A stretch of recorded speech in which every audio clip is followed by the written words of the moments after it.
Bab 3, Kelas 12, Kesadaran Warga Negara dalam menghadapi kasus pelanggaran hak dan pengingkaran kewajiban.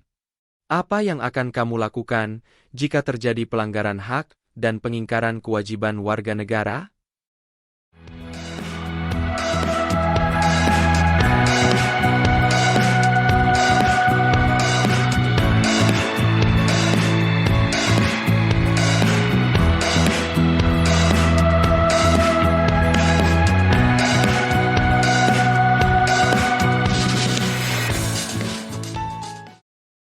Tujuan pembelajaran.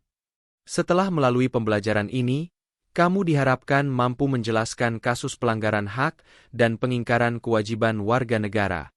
Kata kunci pada bab ini yaitu kasus, pelanggaran hak, pengingkaran kewajiban, asik, analisis, sesuaikan, inisiatif, dan kembangkan.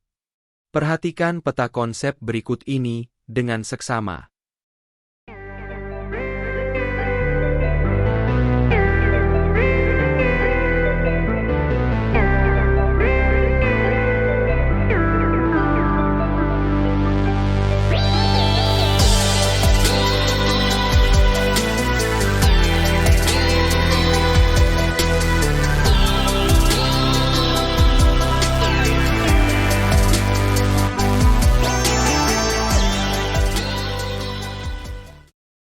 Hai, apa kabar?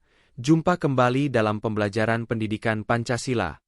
Kali ini, kamu akan diajak untuk menelusuri pemahaman tentang pelanggaran hak dan pengingkaran kewajiban. Mungkin, kamu pernah menemukannya secara sadar, tetapi dianggap lumrah.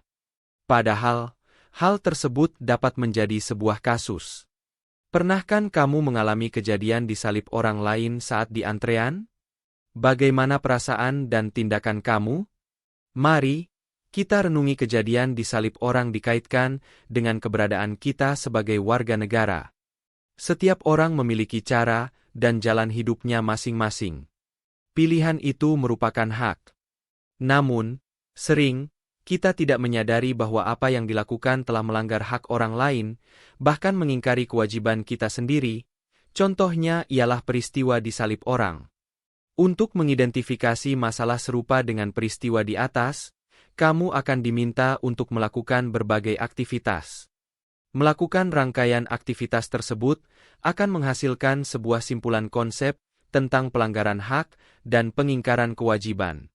Kamu pun akan mampu mencari solusi terbaik terhadap permasalahan tersebut. Bahkan, kamu akan mampu mengampanyekan perilaku anti pelanggaran hak dan pengingkaran kewajiban kepada semua orang melalui berbagai media. Apakah kamu siap? Kita akan mulai terlebih dahulu dengan penggalian pengalaman sehari-hari melalui menjawab pertanyaan berikut. Asesmen awal, siap belajar. 1. Ceritakan pengalaman sederhana yang kamu anggap bahwa temanmu melanggar hakmu. 2. Bagaimana sikap temanmu saat dia tidak menyadari tindakan pelanggaran hak yang dilakukannya? 3. Bagaimana sikap kamu untuk menyadarkan temanmu? 4. Bagaimana peraturan negara dalam melindungi hak warga negaranya? Untuk menjawab pertanyaan tersebut, kita mulai kegiatan pembelajarannya. A. Pelanggaran hak dan pengingkaran kewajiban warga negara yang bertentangan dengan UUD NRI tahun 1945.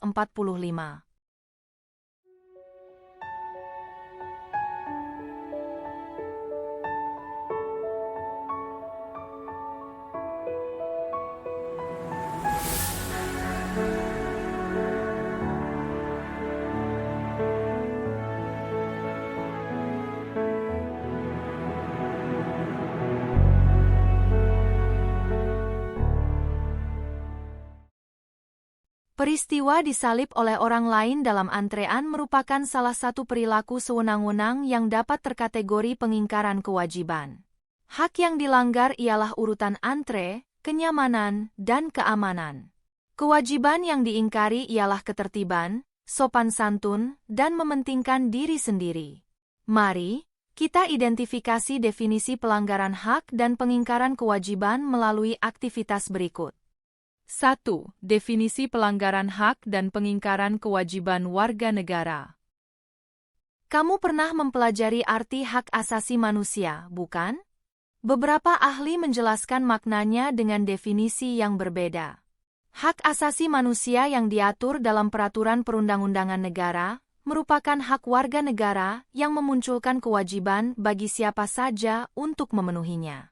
Untuk memahami lebih jauh tentang konsep hak dan kewajiban, kita akan memulai dengan aktivitas berikut. 1. Lakukanlah sesuatu yang membuat penampilanmu di hadapan teman-teman terasa lebih baik, seperti menyisir rambut, membasuh wajah, membersihkan dan mengeringkannya sehingga segar kembali, pakaian seragam dirapikan, buku atau barang-barang sekolahmu disusun rapi. 2. Mintalah 5 orang temanmu untuk menanggapi apa yang telah kamu lakukan. Tunggulah reaksi yang mereka lakukan atau ucapkan. 3. Setelah itu, ucapkan terima kasih untuk apapun yang telah mereka tanggapi atas perubahanmu. 4. Rasakan apa yang terjadi dalam hati dan pikiranmu atas tanggapan tersebut. Kamu diperkenankan untuk memberikan penilaian terhadap tanggapan teman-temanmu melalui rambu-rambu penilaian berikut. Jadikan ini sebagai jurnal harianmu. Silakan diskusikan untuk mengetahui lebih jauh sehingga maksud dan tujuan aktivitas yang kamu lakukan akan menjadi pembelajaran dalam memaknai hak dan kewajiban. Adapun dalam buku teks ini, kamu akan mempelajari definisi pelanggaran hak dan pengingkaran kewajiban. Tahukah kamu bahwa perasaan yang muncul saat mendapatkan tanggapan merupakan sebuah fitrah alamiah seorang manusia untuk mendapatkan perhatian dan perilaku timbal balik dari orang lain? Kita merasa dihargai jika tanggapannya baik. Begitu pula ketika tanggapan itu tidak sesuai dengan harapan, akan terasa sedih atau kecewa. Perasaan ingin dihargai dimiliki oleh tiap manusia. Maka, kita harus memiliki empati, yakni menempatkan diri pada posisi tersebut untuk menghargai.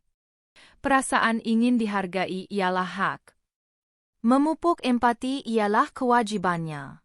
Itulah sebabnya, hak dan kewajiban tidak dapat dipisahkan dan mesti selalu berjalan beriringan. Jika keadaan keduanya tidak seimbang, pasti akan menimbulkan konflik. Dalam kasus tadi, misalnya, bayangkan jika semua orang hanya ingin menuntut haknya untuk mendapatkan penghargaan, tetapi tidak ada satupun yang mau melaksanakan kewajibannya dalam menghargai orang lain.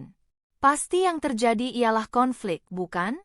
Oleh karena itu, perwujudan keseimbangan antara hak dan kewajiban sebenarnya diperlukan untuk menciptakan kehidupan manusia yang harmonis.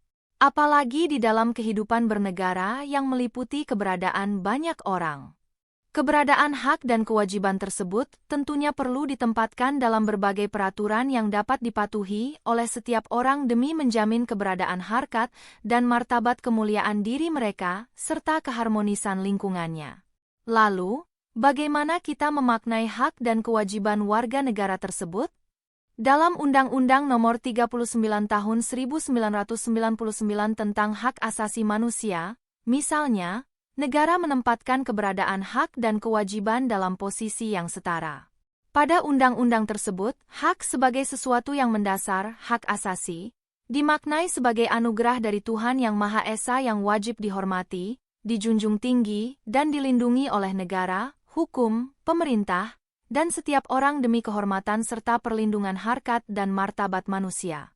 Sementara itu, kewajiban dalam artian yang mendasar pula, dapat kita maknai sebagai segala sesuatu yang perlu dilakukan demi menjamin tegaknya hak asasi tersebut. Bagaimana kita memaknainya? Definisi dari Undang-Undang Nomor 39 Tahun 1999 tersebut mengandung dua makna, yaitu sebagai berikut.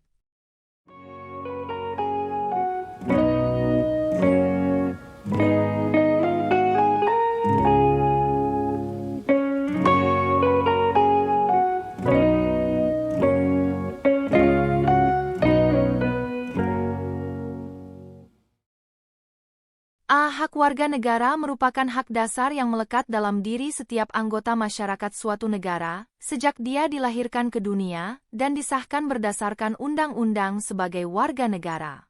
Sementara itu, hak dasar adalah hak yang sesuai dengan kodrat manusia sebagai insan merdeka yang berakal budi dan berperi kemanusiaan. Oleh karena itu, tidak ada seorang pun yang diperkenankan merampas hak tersebut dari tangan pemiliknya. Jika hal itu terjadi, seorang warga negara akan kehilangan nilai kemanusiaan sebagai jati diri dan negara akan melindunginya untuk menuntut hak tersebut sesuai aturan yang berlaku. Kewajiban warga negara merupakan konsekuensi langsung yang muncul dari kewajiban hak yang dimiliki sebagai warga negara dalam rangka menjaga hak manusia sebagai makhluk hidup yang maha esa dan menjaga untuk bisa hidup di dalam lingkungan bernegara. Maka kewajiban hak manusia tidak akan sesuai dengan hak dan kemanusiaan sebagai kebutuhan dan masyarakat yang dihormati. Oleh karena itu, kewajiban itu dicantumkan dalam undang-undang yang dapat menciptakan kondisi memaksa dan setiap orang, pemerintah, lembaga-lembaga lain untuk melaksanakan. Hak warga negara ialah hak asasi manusia Indonesia, sekait dengan keberadaan kita sebagai anggota dari negara ini. Kewajiban warga negara muncul sebagai konsekuensi dari hak yang didapat sebagai warga negara. Keduanya bersifat timbal balik. Jika hak terpenuhi, kewajiban harus dilaksanakan. Sebaliknya, jika kewajiban sudah dilaksanakan, hak harus dipenuhi. Maka, dalam pelaksanaannya, harus tercipta keseimbangan antara hak dan kewajiban. Jika demikian, arti pelanggaran hak adalah tidak terpenuhinya hak asasi manusia sebagai anggota dari masyarakat Indonesia, baik oleh negara maupun anggota masyarakat lainnya. Adapun pengingkaran kewajiban adalah terjadinya pelanggaran atas konsekuensi dari hak yang telah dipenuhi atau keharusan menjalankan perintah yang merupakan aturan negara. Dua hak dan kewajiban warga negara Indonesia dalam UUD NRI tahun 1945.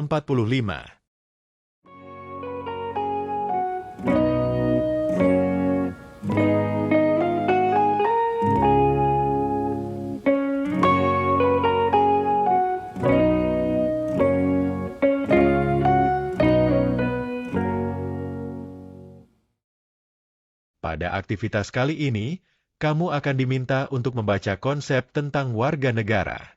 Setelah kamu membaca secara saksama, lanjutkan dengan aktivitas mengeksplorasi. Berikut ini penjelasan tentang warga negara. Siapakah warga negara Indonesia? Dalam pasal 26 UUD NRI tahun 1945 tentang ketentuan kewarganegaraan, dijelaskan bahwa ayat 1 yang menjadi warga negara ialah orang-orang bangsa Indonesia asli dan orang-orang bangsa lain yang disahkan dengan undang-undang sebagai warga negara. Ayat 2, penduduk ialah warga negara Indonesia dan orang asing yang bertempat tinggal di Indonesia. Bunyi pasal di atas sudah sangat jelas menerangkan siapa warga negara dan penduduk. Apakah kamu penduduk yang juga warga negara Indonesia? Atau kamu penduduk yang ternyata bukan warga negara Indonesia? Untuk mengetahui lebih jauh tentang status kewargaan suatu negara, mari kita telusuri hal berikut. Salah satu ciri secara administratif yang dapat kita pelajari diantaranya kartu tanda penduduk, KTP. Di sana, terdapat keterangan tentang status kewarganegaraan seseorang. Namun, KTP hanya sekadar menerangkan kedudukan atau tempat tinggal domisili seseorang. Surat izin mengemudi, SIM, juga menyebutkan status kewargaan seseorang. Namun, lebih tepatnya, hanya untuk izin seseorang mengendarai kendaraan bermotor. Kartu keluarga, KK, dan akta kelahiran dapat dijadikan dasar yang menjelaskan bahwa seseorang adalah warga negara Indonesia. Begitu pula dengan paspor yang juga merupakan kartu identitas kewarganegaraan seseorang. Hal yang paling penting dalam pembuktian kewarganegaraan bukan sekadar kartu identitas, tetapi pengakuan dalam peraturan perundang-undangan yang menyertakan keberadaan hak dan kewajiban yang dimiliki. Oleh sebab itu, seorang warga negara diikat oleh negara melalui produk hukum. Salah satunya ialah UUD NRI tahun 1945. Di dalamnya, terdapat pasal-pasal yang khusus membahas tentang hak dan kewajiban warga negara. Untuk mengetahui lebih jauh apakah negara melindungi hak warganya dan menerbitkan kewajiban berdasarkan nilai-nilai martabat kemanusiaan, mari kita eksplorasi melalui aktivitas berikut. 1. Baca pasal-pasal dalam UUD NRI tahun 1945 terutama yang berkaitan dengan hak dan kewajiban warga negara. Sumbernya boleh dari internet, perpustakaan, atau melalui sumber lainnya. 2. Pastikan bahwa UUD NRI tahun 1945 yang dibaca merupakan hasil amandemen, perubahan, keempat. 3. Ambil salah satu pasal atau ayat dari pasal 26 sampai dengan pasal 34. 4. Buatlah catatan hasil bacaan seperti contoh berikut. 5. Diskusikan bersama temanmu di kelas. Gunakan bahasa yang baik, sikap yang santun. 6. Jawabanmu akan dikonfirmasi oleh guru, apakah sesuai atau masih perlu diperbaiki. Berdasarkan hasil diskusimu di kelas, alangkah baiknya jika kamu salin hasil eksplorasi temanmu untuk dibaca ulang dan dipahami. Tujuannya agar kamu dapat melakukan analisis kasus pelanggaran hak dan pengingkaran kewajiban warga negara berdasarkan nilai-nilai yang terkandung dalam pasal tersebut. UUD NRI tahun 1945 sebagai Konstitusi Indonesia mengatur secara spesifik tentang hak dan kewajiban warga negara. Menerjemahkan amanat Pancasila sebagai sumber dari segala sumber hukum di Indonesia, yakni produk hukum harus mengandung asas nilai sila kedua, yakni kemanusiaan yang adil dan beradab. Kemanusiaan yang adil dan beradab merupakan asas peri kemanusiaan universal untuk mengakui dan memperlakukan manusia sesuai dengan harkat dan martabat sebagai makhluk Tuhan. Konsekuensi juga mengakui persamaan derajat, persamaan hak dan kewajiban asasi manusia tanpa membeda-bedakan suku, keturunan, agama, ras, warna kulit, kedudukan sosial, dan lainnya. Pembukaan beserta pasal-pasal dalam UUD NRI tahun 1945, serta peraturan perundang-undangan merupakan perwujudan dari asas peri kemanusiaan dalam hukum positif Indonesia. Disarikan dari berbagai kehidupan sehari-hari menjadi aturan yang berlaku. Lebih jauh, Parasong 2021 mengungkapkan Pancasila, terutama sila kemanusiaan yang adil dan beradab membawa implikasi bahwa negara memperlakukan setiap warga negara atas dasar pengakuan dan harkat martabat manusia dan nilai kemanusiaan yang mengalir kepada martabatnya. Itulah sebabnya, walaupun pasal UUD NRI tahun 1945 yang mengatur mengenai HAM hanya 10 pasal, tetapi pada dasarnya, semua produk hukum yang dibentuk di Indonesia mengagungkan nilai martabat kemanusiaan.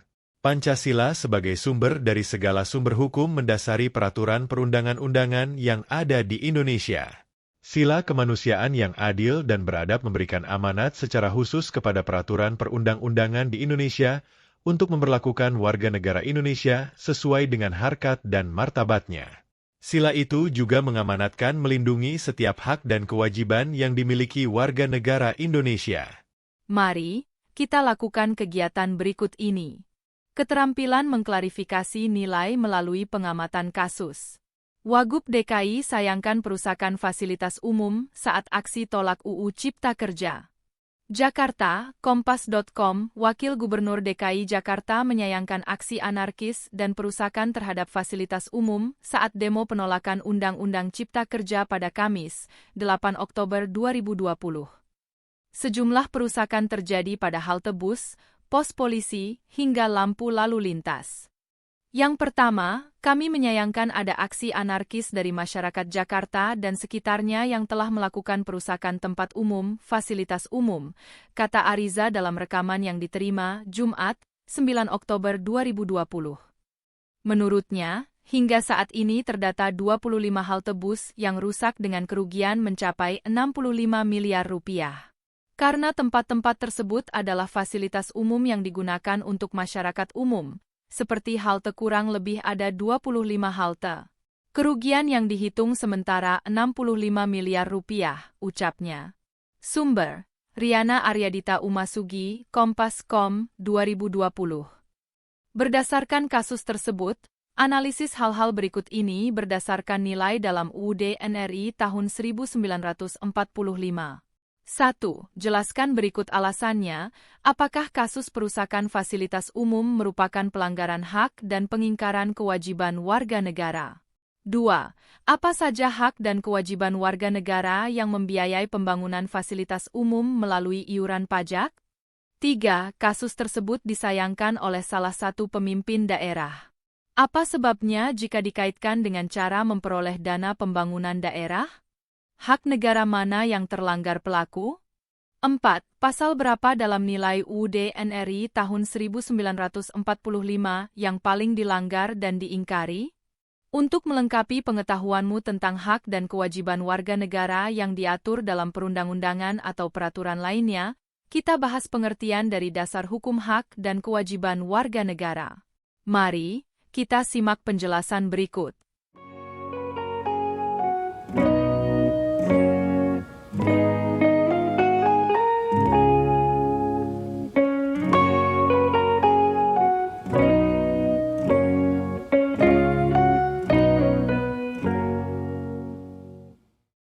Pengertian dasar hukum hak dan kewajiban warga negara merupakan aturan yang mengikat warga negara dalam melaksanakan perintah dan menjauhi larangan dalam tata tertib suatu masyarakat. Definisi ini merupakan paduan dari pengertian dasar itu sendiri sebagai pangkal ajaran, aturan. Pengertian hukum adalah himpunan peraturan-peraturan, perintah-perintah dan larangan-larangan yang mengurus tata tertib suatu masyarakat.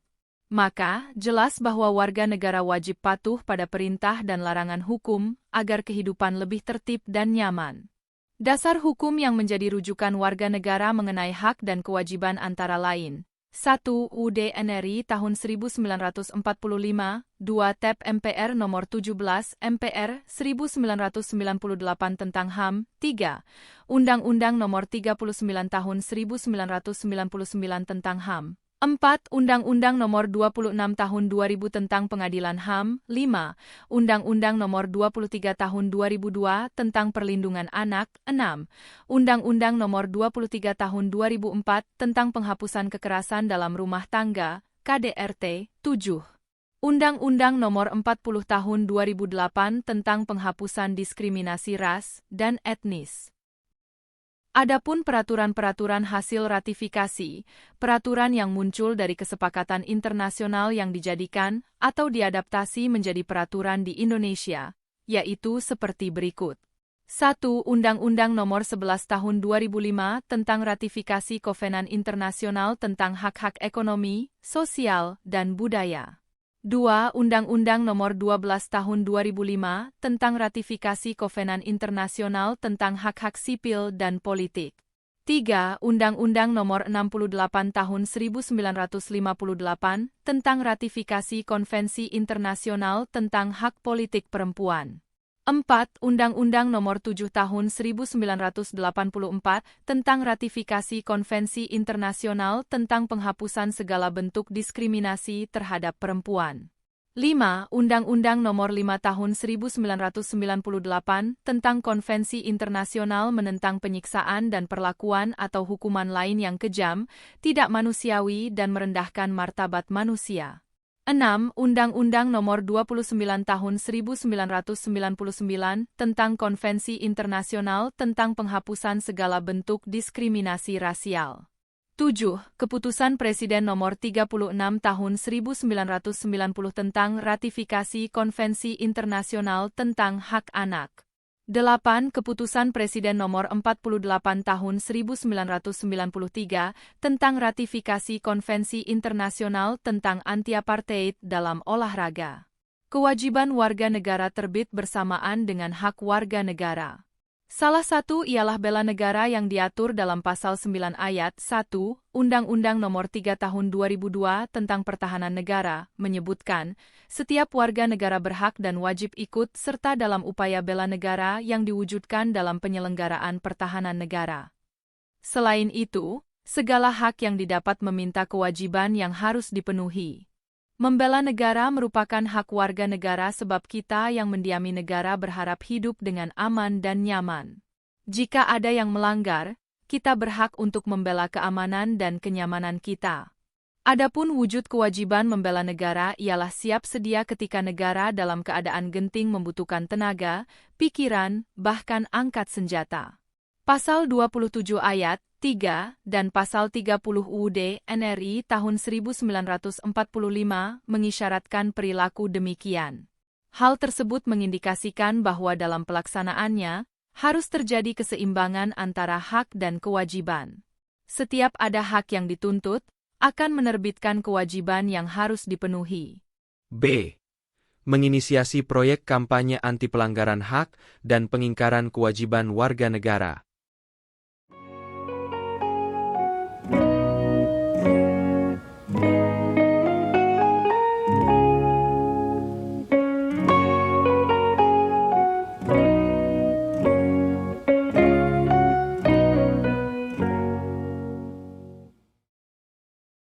Apakah kamu pernah mengusulkan sebuah gagasan agar situasi berjalan lebih baik melalui sebuah ajakan? Semoga kamu termasuk orang yang pernah melakukannya, ya. Pada aktivitas kali ini, kamu diminta untuk melakukan kegiatan yang mendorong orang lain melakukan seperti yang kamu harapkan. Tentunya, perbuatan baik untuk mengajak warga negara Indonesia melakukannya. Ini aktivitas yang akan dilakukan sesuai elemen berkolaborasi dari dimensi profil pelajar Pancasila, yakni bergotong royong. Lakukan aktivitas berikut ini. 1.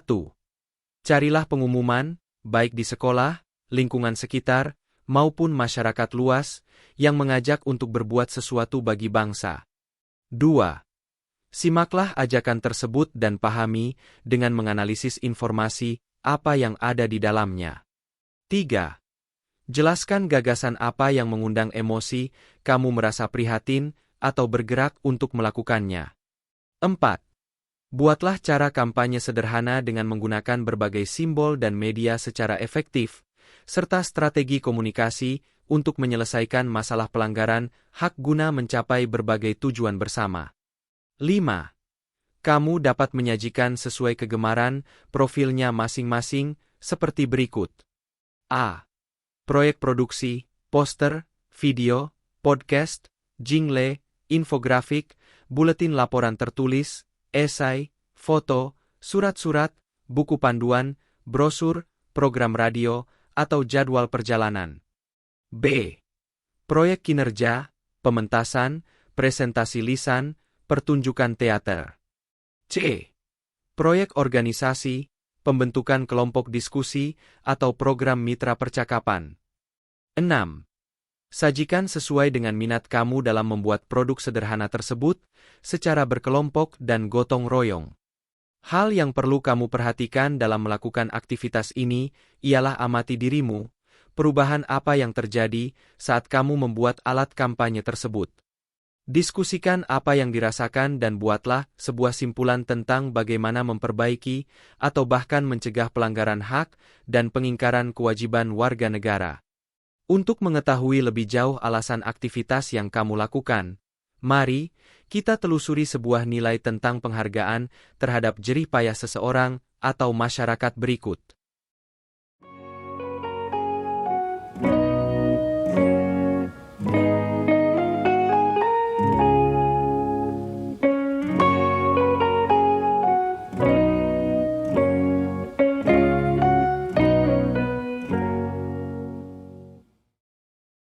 Satu. Implementasi penghormatan terhadap hak dan kewajiban warga negara. Pada dasarnya, pelanggaran hak dan pengingkaran kewajiban warga negara yang dilakukan seseorang atau kelompok saat mereka tidak menghargai jerih payah bangsanya dalam mengisi pembangunan. Memelihara bahkan mengembangkan fasilitas umum harus menjadi bagian dari tujuan warga negara, dan hak kita sebagai warga negara adalah mendapatkan fasilitas umum yang baik. Cara memelihara fasilitas umum ialah melalui kepatuhan membayar pajak. Dengan pajak, pembangunan infrastruktur akan berjalan lancar. Fasilitas umum akan terbangun dengan baik seperti sekolah, fasilitas kesehatan, jalan, dan jembatan, serta bidang lainnya yang dapat meningkatkan kesejahteraan rakyat. Pajak merupakan iuran wajib masyarakat yang dipaksakan melalui undang-undang. Penerimaan hasil pajak tersebut kemudian akan digunakan oleh pemerintah untuk melaksanakan pembangunan secara nasional. Siapakah yang mengelola dan mengumpulkan dana masyarakat tersebut? Pemerintah melalui Kementerian Keuangan dalam tenggat waktu tertentu mengelola dan menyalurkan dana pajak untuk pembangunan Indonesia. Dengan demikian, Kita dapat menikmati fasilitas umum yang baik seperti jalanan yang dikelola dan dirawat dengan baik, sekolah dan fasilitas kesehatan yang modern, dan lain sebagainya. Fasilitas tersebut dibuat untuk melayani masyarakat. Jika fasilitas umum tersebut rusak, pihak yang dirugikan bukan pemerintah saja. Apakah kita tidak merasa dirugikan sebagai orang yang ikut membiayai pembangunan fasilitas umum? Apalagi, telah banyak orang yang bekerja hingga berkeringat kelelahan, mengerahkan seluruh kemampuan untuk membangun agar menjadi sebuah karya yang layak dan laik, sesuai standar. Saatnya, jiwa kita terpanggil untuk menghormati jerih payah sendiri maupun orang lain. Setidaknya, berempati jika kita merasa tidak terlibat dalam membangun. Mental menghargai hasil karya orang lain sebagai amanat dari nilai Pancasila, terutama sila kedua dan kelima, kemanusiaan yang adil dan beradab serta keadilan sosial bagi seluruh rakyat Indonesia, harus dipupuk dan dikembangkan. Begitu pula hak dan kewajiban dalam pendidikan. Pasal 31 ayat 1 UUD NRI tahun 1945 menyatakan, setiap warga negara berhak mendapat pendidikan. Pada pasal 31 ayat 2, setiap warga negara wajib mengikuti pendidikan dasar dan pemerintah wajib membiayainya. Pemerintah berkewajiban untuk memfasilitasi sarana dan prasarana belajar yang memadai, karena mendapatkan pendidikan merupakan hak seluruh warga negara Indonesia. Sebagai hak warga negara dalam meningkatkan kualitas hidupnya, warga negara berhak mencapai pendidikan yang lebih tinggi. Bahkan, dalam hal kesejahteraan warga negara wajib melaksanakan pasal 34 ayat 2, yakni negara mengembangkan sistem jaminan sosial bagi seluruh rakyat dan memberdayakan masyarakat yang lemah dan tidak mampu sesuai dengan martabat kemanusiaan. Dilanjutkan pasal 34 ayat 3, bahwa negara bertanggung jawab atas penyediaan fasilitas pelayanan kesehatan dan fasilitas pelayanan umum yang layak. Pesan Insinyur Soekarno saat kursus Pancasila, 1958, dalam pidatonya memberikan amanat yang begitu berharga untuk keberlangsungan kehidupan bangsa Indonesia. Berikut penggalan akhir dari pidatonya.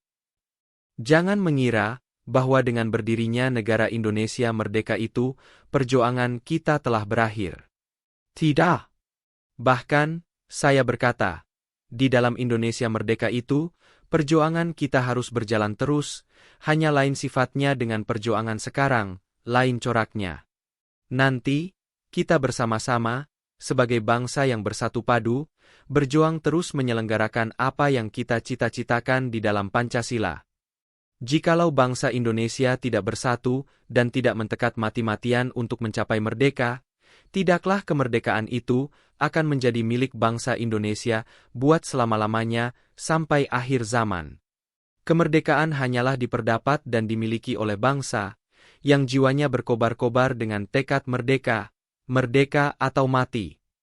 Amanat Presiden Republik Indonesia pertama Insinyur Soekarno untuk melanjutkan perjuangan dalam mengisi kemerdekaan.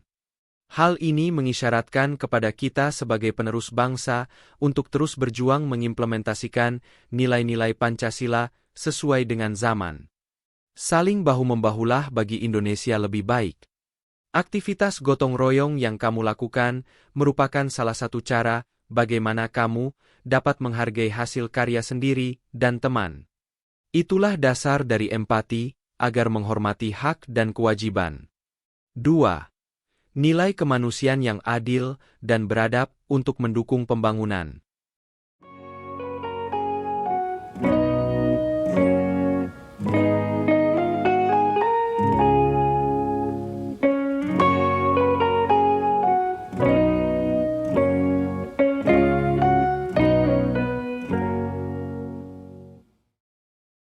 Pada aktivitas sebelumnya, kamu diajak untuk menyadari lingkungan sekitarmu dengan menghargai hasil karya orang lain. Kali ini, kamu akan diajak untuk menelusuri nilai konsensus apa yang harus dimiliki warga negara. Motivasi apa yang membuat kamu memiliki harga diri? Prinsip yang kedua dari nilai Pancasila menjadi dasar dalam menentukan produk hukum maupun kebijakan negara. Pergeseran nilai maupun istilah yang digunakan mempertimbangkan harkat dan martabat manusia. Implementasi menjunjung tinggi harkat dan martabat manusia dalam kehidupan bernegara dapat terlihat, di antaranya pada perubahan istilah kewajiban menyetor pajak. Sejak 1984, wajib pajak diberi kepercayaan oleh negara untuk menghitung sendiri besarnya pajak yang wajib dia bayarkan. Iuran sekolah pun istilahnya berubah menjadi sumbangan atau uang kuliah tunggal, UKT, bagi perguruan tinggi. Hal tersebut dilakukan untuk memperhalus makna perintah menjadi sebuah ajakan dalam mengisi pembangunan yang merupakan kewajiban warga negara sebagai wujud dari amanat nilai Pancasila, yakni keadilan sosial bagi seluruh rakyat Indonesia. Prinsip yang kelima dari Pancasila dijadikan dasar pembangunan dan pemerataan yang dapat dimanfaatkan oleh seluruh warga negara Indonesia merasakan peran kementerian, lembaga negara, dan pemerintah daerah dalam mengalokasikan dana untuk membangun kesejahteraan. Pengalokasian tersebut dibuat dalam kebijakan anggaran pendapatan belanja negara, APBN, yakni menggunakan dana pajak yang diadministrasikan oleh Direktorat Jenderal Pajak, DJP. Kamu telah mengetahui bahwa mengisi pembangunan ini menjadi bagian dari nilai penghormatan pada hak dan kewajiban warga negara. Pada aktivitas kali ini, kamu diminta untuk menunjukkan kinerja dengan etos dan budaya kerja industri sebagai bagian dari keterampilan vokasi, kerja. Ceritakan pengalaman kamu saat membuat sebuah produk secara berkelompok. Pembelajaran apa yang didapat sebagai makhluk sosial dan upaya apa yang kamu lakukan ketika terjadi salah paham? Apakah kamu sudah memahami bagaimana cara mengajak orang lain untuk menghormati hak warga negara? Jika masih merasa belum memahami pembahasan tentang hal ini, dapat ditanyakan lebih jauh kepada guru. C. Kasus pelanggaran hak dan pengingkaran kewajiban serta upaya warga negara dalam mencegahnya di lingkungan sekitar.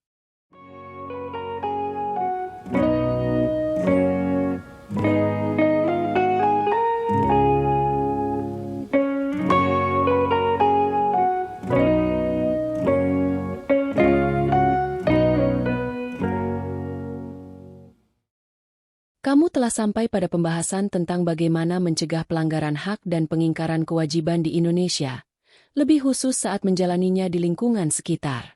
Kamu sudah mendapatkan penjelasan tentang hak dan kewajiban warga negara. Sekarang, kita akan mengeksplorasi pengetahuanmu tentang kasus pelanggaran hak dan pengingkaran kewajiban. 1. Mengenali kasus pelanggaran hak dan pengingkaran kewajiban warga negara melalui analisis peraturan perundang-undangan.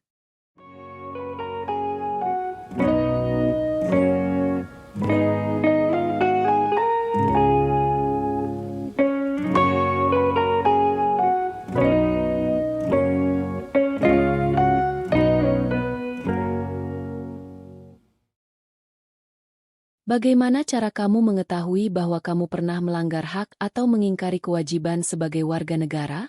Pernahkah membaca papan pengumuman tentang perintah atau larangan di sekitarmu? Apakah kamu melakukan sesuai perintah atau tidak melakukan karena ada larangannya? Ceritakan pengalaman tersebut pada teman sebelah kamu. Untuk mengetahui lebih jauh tentang kasus pelanggaran hak dan pengingkaran kewajiban warga negara, mari kita menganalisis beberapa peraturan yang ada di Indonesia. Peraturan itu dijadikan sebagai rujukan analisis bentuk pelanggaran atau pengingkaran hak dan kewajiban yang sering terjadi. Siap mengeksplorasi. 1. Dalam aktivitas kali ini, kamu akan dibagi menjadi 3 kelompok yang diberi tugas berbeda seperti berikut. Kelompok 1 menganalisis isi UUD NRI tahun 1945. Kelompok 2 membandingkan secara mendalam isi Undang-Undang Nomor 35 Tahun 2014 tentang perubahan atas Undang-Undang Nomor 23 Tahun 2002 tentang perlindungan anak. Kelompok 3 membahas isi Undang-Undang Nomor 39 Tahun 1999 tentang hak asasi manusia. 2. Setiap kelompok akan menjawab satu buah pertanyaan kunci yang diajukan oleh guru. 3. Pertanyaan kunci dapat berupa: hak dan kewajiban apa saja yang diatur dalam peraturan tersebut? Pelanggaran dan pengingkaran seperti apa yang pernah terjadi di masyarakat sesuai peraturan yang dijelaskan tadi? 4. Tiap kelompok menuliskan jawaban atas pertanyaan kunci di kertas flipchart atau papan tulis. Bisa juga kamu tulis di laptop jika ada. 5. Tiap kelompok menunjuk juru bicara untuk mempresentasikan hasil diskusinya secara singkat dan padat dalam pleno. Tiap kelompok mendapat kesempatan waktu untuk presentasi selama 5 menit. Dan untuk menjawab pertanyaan atau tanggapan dari kelompok lain selama 5 menit. Kelompok lain wajib menyampaikan minimal 1 buah tanggapan atau pertanyaan kepada kelompok yang sedang presentasi. 6. Tiap kelompok harus menyimak dengan serius saat kelompok lain melakukan presentasi. 2. Warga negara yang asik mencegah terjadinya pelanggaran hak dan pengingkaran kewajiban di lingkungan dengan demokratis dan santun.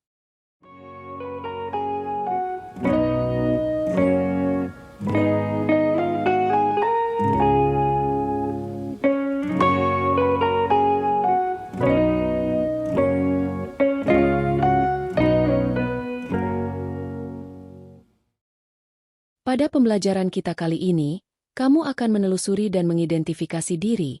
Apakah kamu termasuk warga negara yang siap dan sigap dalam mencegah terjadinya pelanggaran hak dan pengingkaran kewajiban di lingkunganmu dengan demokratis dan santun? Dimensi profil pelajar Pancasila yang harus kamu capai ialah bergotong royong dengan kompetensi tanggap terhadap lingkungan sosial sebagai salah satu elemen dari kepedulian. Aktivitas yang akan kita lakukan mengikuti alur ASIK, yakni analisis, sesuaikan, inisiatif, dan kembangkan. Alur ini merupakan salah satu cara yang dapat kamu ikuti ketika menghadapi permasalahan pelanggaran hak dan pengingkaran kewajiban yang terjadi di lingkungan kamu. Berdasarkan Kamus Besar Bahasa Indonesia, KBBI, analisis adalah penyelidikan terhadap suatu peristiwa, karangan, perbuatan, dan sebagainya, untuk mengetahui keadaan yang sebenarnya, sebab musabab, duduk perkaranya, dan sebagainya. Pada tahap ini, kamu diminta untuk tidak terjebak dengan sebuah peristiwa yang dianggap atau diembuskan seolah-olah pelanggaran hak dan pengingkaran kewajiban. Caranya ialah dengan menyelidiki kasus tersebut untuk mengetahui keadaan yang sebenarnya. Setelah kamu menemukan keadaan yang sebenarnya, lakukan klarifikasi dengan cara menganalisis kesesuaian peristiwa berdasarkan peraturan yang berlaku tentang hak dan kewajiban warga negara. Setelah itu, hal yang paling penting ialah membuat inisiatif. Inisiatif ialah prakarsa untuk melakukan perbuatan agar suatu peristiwa tidak terjadi. Dalam hal ini, kamu diminta untuk memprakarsai sebuah tindakan dalam mencegah pelanggaran hak dan pengingkaran kewajiban yang terkadang dianggap lumrah dalam kehidupan sehari-hari. Inisiatif harus kamu kembangkan dari hal yang paling mudah dilakukan sampai dengan sanggup mencegahnya sesuai dengan peran yang kamu miliki di masyarakat. Misalnya, kamu hanya mampu mengingatkan keluargamu, kemudian teman-teman sepermainan, di sekolah, ke masyarakat, dan terus sampai dapat mencegah ke lingkungan yang lebih luas lagi. Kamu akan menjadi agen perubahan, perantara perubahan atas keadaan lingkungan yang tidak menghargai harkat dan martabat manusia. Mulai dari hal sepele sampai dengan sebuah kasus, dari hal yang sederhana sampai yang paling kompleks, dari diri sendiri sampai orang lain. Namun, harus disesuaikan dengan peran kamu. Artinya, jangan sampai melebihi kapasitas kemampuan dan kewenangan kamu. Misalnya, sebagai seorang anak, selesaikan layaknya seorang anak, tidak harus memaksakan diri bagai orang dewasa. Kita mulai dengan mengikuti aktivitas pembelajaran berikut.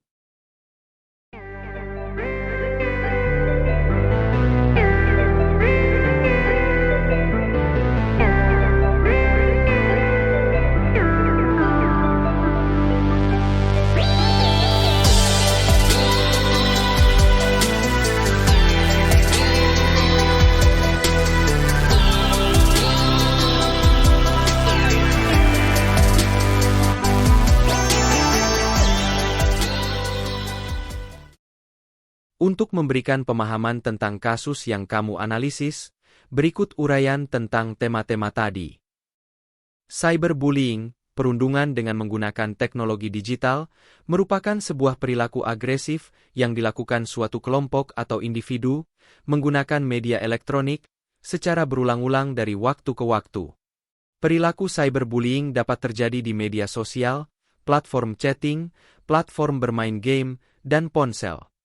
Berikut ini Contoh tindakan cyberbullying. 1. Menyebarkan kebohongan tentang seseorang atau memosting foto memalukan tentang seseorang di media sosial. 2. Mengirim pesan atau ancaman yang menyakitkan melalui platform chatting, menuliskan kata-kata menyakitkan pada kolom komentar media sosial, atau memosting sesuatu yang memalukan atau menyakitkan. 3. Trolling, pengiriman pesan yang mengancam atau menjengkelkan di jejaring sosial, ruang obrolan, atau game online. 4. Mengucilkan, mengecualikan anak-anak dari game online, aktivitas, atau grup pertemanan. Dalam hukum Indonesia, cyberbullying dimasukkan ke dalam definisi pencemaran nama baik atau penghinaan. Definisi itu kurang memadai jika dilihat bentuk-bentuk cyberbullying yang lebih dari sekadar pencemaran nama baik. Tindak cyberbullying diatur dalam pasal 27 ayat 1, ayat 3, dan ayat 4, pasal 28 ayat 2, dan pasal 29 Undang-Undang Nomor 19 Tahun 2016. Ketentuan pidana mengenai tindak kejahatan perundungan dunia maya, cyberbullying, diatur dalam bab 11 pasal 45 ayat 1, ayat 3, ayat 4, pasal 45A ayat 2, dan pasal 45B Undang-Undang Nomor 11 Tahun 2008, Jo Undang-Undang Nomor 19 Tahun 2016 tentang informasi dan transaksi elektronik. Dengan demikian, dalam peraturan perundang-undangan di Indonesia, perilaku cyberbullying merupakan tindakan melanggar hukum yang dapat dikenakan hukuman. Kata cyber ialah sebuah media elektronik yang terhubung ke dalam jaringan komputer di seluruh dunia, berfungsi sebagai ajang komunikasi satu arah maupun timbal balik dalam jaringan daring. Cyber ialah sebuah dimensi terkomputerisasi di mana kita dapat dengan bebas memindahkan informasi dan mengakses data yang berupa audio dan visual. Bullying, atau dalam bahasa Indonesia, berarti perundungan. Perundungan adalah kecenderungan seseorang atau kelompok dalam melakukan tindakan menyakiti orang lain dengan berulang-ulang secara sengaja untuk melukai, membuat korbannya merasa tidak nyaman dan takut, secara fisik, verbal, dan mental, dan dilakukan dengan perasaan senang. Berdasarkan kedua unsur di atas, cyberbullying adalah tindakan agresif yang dilakukan oleh kelompok maupun individu dalam menyakiti orang lain berulang dengan sengaja untuk melukai dan membuat korbannya merasa tidak nyaman dan takut secara verbal ataupun nonverbal yang dilakukan melalui media sosial. Hal ini sangat jelas merupakan penghinaan serta penindasan terhadap seseorang sehingga merugikan orang lain. Hal ini sangat tidak selaras dengan pasal 28G ayat 1 dan ayat 2 UUD NRI tahun 1945. B.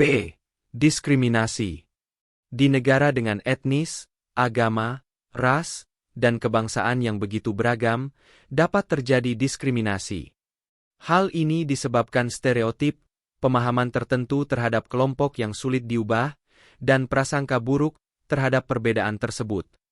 Indonesia memiliki penduduk yang terdiri atas banyak suku, ras, budaya, dan agama yang memiliki ciri khas masing-masing, dan hal tersebut dilindungi dan dihormati oleh bangsa Indonesia.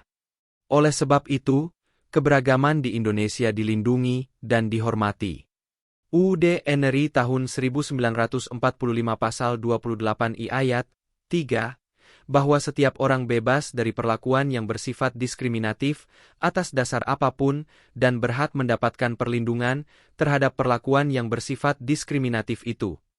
Selain itu, Indonesia telah bersepakat untuk mengesahkan ICERD, International Convention of the Elimination of All Forms of Racial Discrimination, pada tanggal 25 Mei 1999. Indonesia meratifikasi melalui Undang-Undang Nomor 29 Tahun 1999 tentang pengesahan ICERD 1965, Konvensi Internasional tentang Penghapusan Segala Bentuk Diskriminasi Rasial 1965. Dalam ketentuan pasal 1 UDHR, Universal Declaration of Human Rights, bahwa kesetaraan dan antidiskriminasi merupakan ciri khas HAM, bahkan dijadikan prinsip HAM. kita dapat memahami bahwa kebebasan, persamaan, dan persahabatan menjadi inti dari penghormatan terhadap HAM.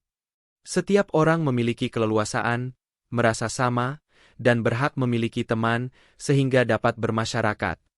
Pada zaman penjajahan kolonial Belanda, Indonesia merasakan pengalaman dibedakan berdasarkan kebangsaan seperti berikut. 1. Golongan Eropa.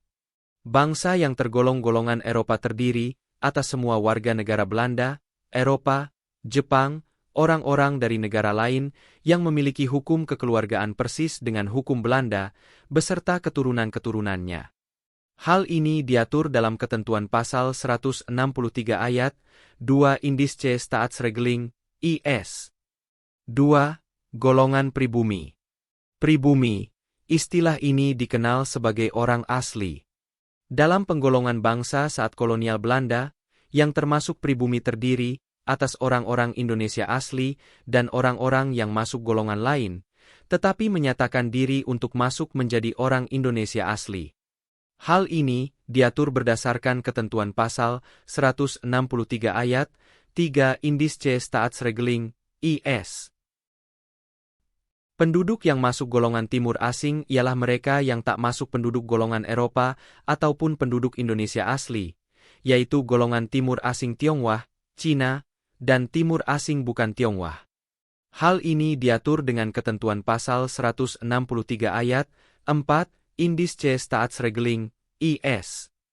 Sampai saat ini, ternyata masih terbawa dalam Kitab Undang-Undang Hukum Perdata atau Burgerlijk Wetboek tanpa disadari menjadi bagian kebijakan hukum di Indonesia.